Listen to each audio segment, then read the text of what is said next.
जो कांवड़ियाँ हैं, जो बड़े श्रद्धा मन भाव से, बड़ी पवित्रता के साथ अपनी कांवड़ को लेके यहाँ से हरिद्वार से लेके दिल्ली तक बड़े मेहनत का काम है। कई लोग इसको लफंगों का काम बोल देते हैं। मैं उन सभी मूर्ख व्यक्तियों से आपके माध्यम से कहना चाहूँगा, ये जितने भी लोग कांवड़ियों को ये कहते हैं कि बेरोजगार हैं, ये लफंगे हैं, ये नशेड़ी हैं, ज़रा 5 किलोमीटर पैदल चल के तो दिखाओ। इन बेशर्मों के घर पे जब टैक्सी आती है ना, तो ये 200 मीटर भी पैदल नहीं चलते हैं। ये टैक्सी भी चाहते हैं कि हमारे घर तक आ जाए, और जब उतरना चाहेंगे तो अपने घर तक उतरना चाहते हैं। ये इनके छत पे हेलीकॉप्टर आ जाए। और ये कांवड़ियाँ जो 250-300 किलोमीटर पैदल व्रत रखकर सिर्फ शुद्ध शाकाहारी भोजन के दम पर अपने घर वापस जल्द लेकर आता है। उत्तर प्रदेश में जो सीटें कम आई हैं, एक हिंदू सनातनी धर्म के नाते और कट्टर सनातनी हिंदू धर्म होने के नाते मैं ये बात कह सकता हूँ, दावे के साथ कह सकता हूँ कि श्री राम की इच्छा के बगैर पत्ता भी नहीं हिल सकता है। जो श्री राम चाहेंगे वही होगा। अयोध्या की जो सीट पूरे माहौल में, पूरे चुनावी में जो चर्चा का विषय बनी रही कि हम अयोध्या से हार गए, कई मैंने भारतवासियों को देखा, कई मैंने लोगों को देखा, वो अयोध्या के लोगों को गालियाँ दे रहे थे। सर क्या नाम? मेरा नाम सोनू कुमार है। नेम प्लेट को लेके कहीं ना कहीं सुप्रीम कोर्ट ने अब अंतरिम जमानत लगा दी है, क्या लगता है अब क्या होगा? देखिए, योगी सरकार का जो ये तुगलकी फरमान था पूरे उत्तर प्रदेश में कि आप अपना जो भी आप स्टॉल है, ढाबा है, फ्रूट की रेडी है, आप उसके ऊपर नाम अपनी नेम प्लेट लगाएंगे, यानी जाति सूचक अपना नाम लगाएंगे कि मैं मुसलमान हूँ, मैं हिंदू हूँ, ऐसा करके आप अपना नाम उसके ऊपर लिखेंगे। तो सुप्रीम कोर्ट ने जो जब इस पर रोक लगाई, इस फैसले पर कि अगली सुनवाई तक इस फैसले पर रोक लगी हुई है, तो ये लोकतंत्र की जीत है, ये पूरे महागठबंधन की जीत है, ये पूरे भारत की जीत है।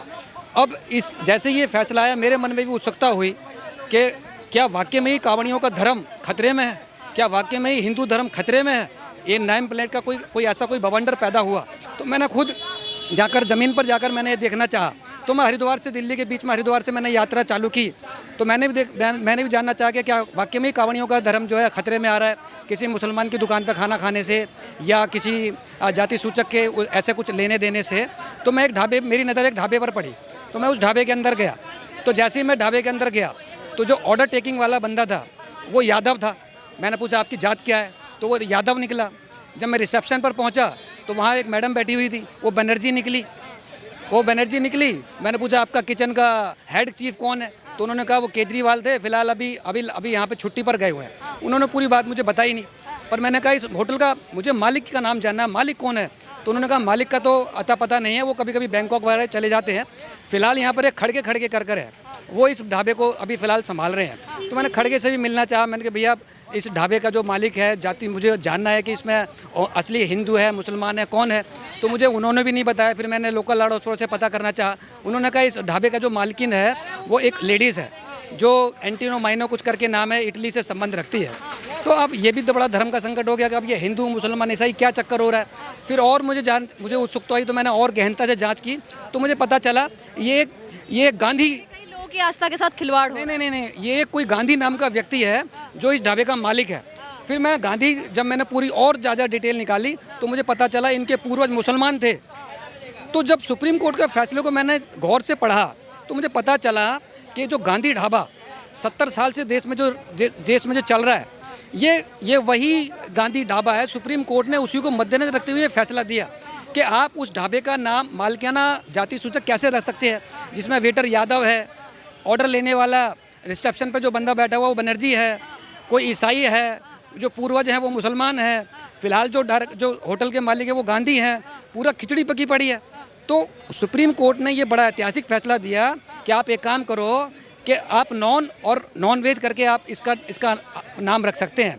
ये कुछ इस प्रकार है कि जैसे Bharatiya Janata party pure vegetarian है और कांग्रेस पार्टी जो महागठबंधन है प्योर नॉन वेज पार्टी है। ये अखिलेश यादव कह रहे हैं जो फरमान लेके आए हैं ये नेम प्लेट वाला, ये कहीं ना कहीं समाज में फूट डालने की बातें, कहीं ना कहीं भाईचारे को ख़त्म करने की कोशिश की जा रही है। तो उस पर ऐतिहासिक फैसला सुप्रीम कोर्ट ने दिया ना। मैं यही तो आपसे कहना चाह रहा हूँ कि उस ढाबे का मैंने जो अपना तजुर्बा जो मैंने उस ढाबे से हासिल किया, वो यही हासिल किया ना कि उस ढाबे का मालिकाना नेम प्लेट लगेगी किसके नाम की। उसके पूर्वज मुसलमान हैं, गांधी चला रहा है, ऑर्डर लेने वाला खड़गे है, यादव उसमें संस्थापक बना हुआ है। आप उस गांधी ढाबे का नाम किस जाति के नाम पर रखेंगे, किस धर्म के नाम पर रखेंगे, मेरा यही तो सवाल है।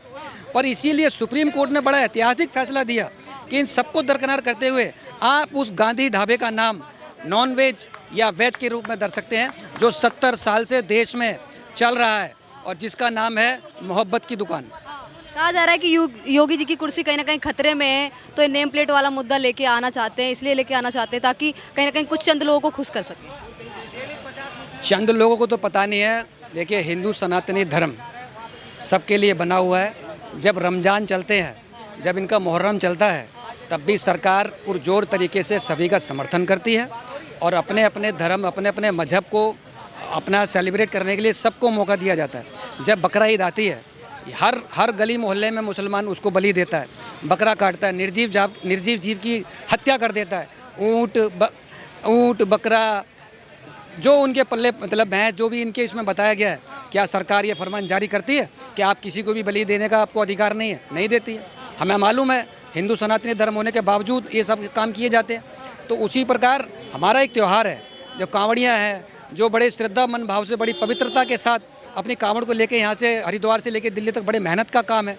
कई लोग इसको लफंगों का काम बोल देते हैं। मैं उन सभी मूर्ख व्यक्तियों से आपके माध्यम से कहना चाहूँगा, ये जितने भी लोग कांवड़ियों को ये कहते हैं कि बेरोजगार हैं, ये लफंगे हैं, ये नशेड़ी हैं, ज़रा 5 किलोमीटर पैदल चल के तो दिखाओ। इन बेशर्मों के घर पे जब टैक्सी आती है ना, तो ये 200 मीटर भी पैदल नहीं चलते हैं। ये टैक्सी भी चाहते हैं कि हमारे घर तक आ जाए, और जब उतरना चाहेंगे तो अपने घर तक उतरना चाहते हैं। ये इनके छत पे हेलीकॉप्टर आ जाए। और ये कांवड़ियाँ जो 250-300 किलोमीटर पैदल व्रत रखकर सिर्फ शुद्ध शाकाहारी भोजन के दम पर अपने घर वापस जल्द लेकर आता है, ये उसको लफंगा और बेरोजगार कह के हास्यास्पद बात बताते हैं। योगी आदित्यनाथ हैं, कहीं ना कहीं लोकसभा में सीटें हैं वो कम आ गई हैं, तो इसका दोषी कहीं ना कहीं बीजेपी है, वो योगी आदित्यनाथ को ठहरा रही है। इसी कारण योगी जी हैं वो भी कहीं ना कहीं बौखला गए। देखिए, मैं इस पर एक दो ही बात कहना चाहूँगा। उत्तर प्रदेश में जो सीटें कम आई हैं, एक हिंदू सनातनी धर्म के नाते और कट्टर सनातनी हिंदू धर्म होने के नाते मैं ये बात कह सकता हूँ, दावे के साथ कह सकता हूँ कि श्री राम की इच्छा के बगैर पत्ता भी नहीं हिल सकता है। जो श्री राम चाहेंगे वही होगा। अयोध्या की जो सीट पूरे माहौल में, पूरे चुनावी में जो चर्चा का विषय बनी रही कि हम अयोध्या से हार गए, कई मैंने भारतवासियों को देखा, कई मैंने लोगों को देखा, वो अयोध्या के लोगों को गालियाँ दे रहे थे, उनको बुरा भला बोल रहे थे। ये जीत श्री राम की जीत थी, क्योंकि अगर पूरे 300 पार 400 पार का आंकड़ा भारतीय जनता पार्टी कर जाती, तो कहीं ना कहीं पूरे भारत की छवि, पूरा विपक्ष ढोल नगाड़ों के साथ पूरे ईवीएम को बदनाम करता, पूरी वोट प्रणाली को बदनाम करता, पूरे भारत को संसार में बदनाम करता। वहीं श्री राम ने भारत की लाज को बचाते हुए अपनी अयोध्या सीट को विपक्ष के खेमे में दान करने का जो काम किया था, वो सिर्फ इसीलिए किया था ताकि पूरा विपक्ष सिर्फ ये कहे कि ये पूरे भारत की विजय थी, पूरे हिंदुस्तान की विजय थी, पूरे सनातनी धर्म की विजय थी।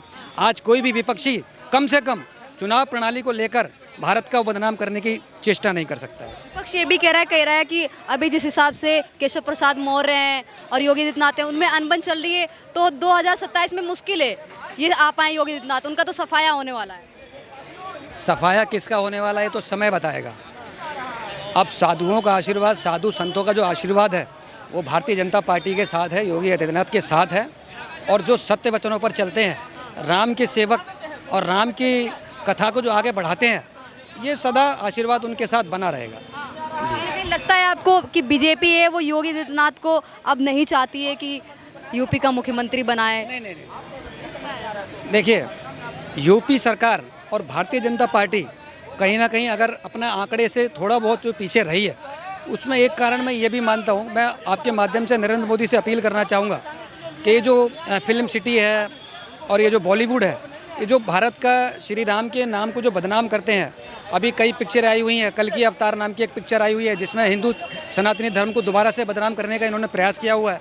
आदि पुरुष पिक्चर एक आई थी, जिसमें श्री राम को चरित्र का पूरा चरित्र हरण कर दिया इन्होंने, सीता माता को पिकनिक बना दिया इन्होंने, रावण का इन्होंने उपहास उड़ाया। तो जहां आप भारतीय जनता पार्टी श्री राम का मंदिर बनाने का श्रेय अपने ऊपर लेती है, तो अगर कोई उठाया गिरा कोई 2 टके का आदमी श्री राम को बदनाम करे, तो भारतीय जनता पार्टी क्यों उस पर कार्रवाई नहीं करती है? कि आपकी हिम्मत कैसे हुई हमारे श्री राम को बदनाम करने की? और वो भी आप पर्दे पे, पूरे सिनेमा थिएटर में, पूरे भारत में आप उसको दिखा के बदनाम करना चाहते हो। किस तरह के एपिसोड बन रहे हैं?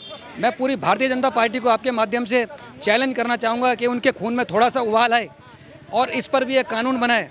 मैं नरेंद्र मोदी से अपील करूँगा कि मेरे श्री राम पर जो भी हाथ उठाए, जो उनके चरित्र हनन करने का प्रयास करे, उसको फांसी की सज़ा होनी चाहिए। ये जो भारतीय जनता पार्टी बहुमत से दूर रह गई है, ये इसका एकमात्र कारण आदि पुरुष एक पिक्चर बनी थी, जिसमें श्री राम का इन्होंने पूरा चरित्र हनन करके रख दिया। सीता माता को इन्होंने बदनाम किया, लक्ष्मण को इन्होंने बदनाम किया, हनुमान जी को इन्होंने बदनाम किया। ये जो श्राप इनको लगा भारतीय जनता पार्टी को, अगर ये इसी प्रकार चलते रहे तो सुपड़ा साफ हो जाएगा। मैं अयोध्या और श्री राम और ये भारतीय जनता पार्टी से अपील करना चाहूँगा कि कोई भी व्यक्ति श्री राम को बदनाम ना कर पाए।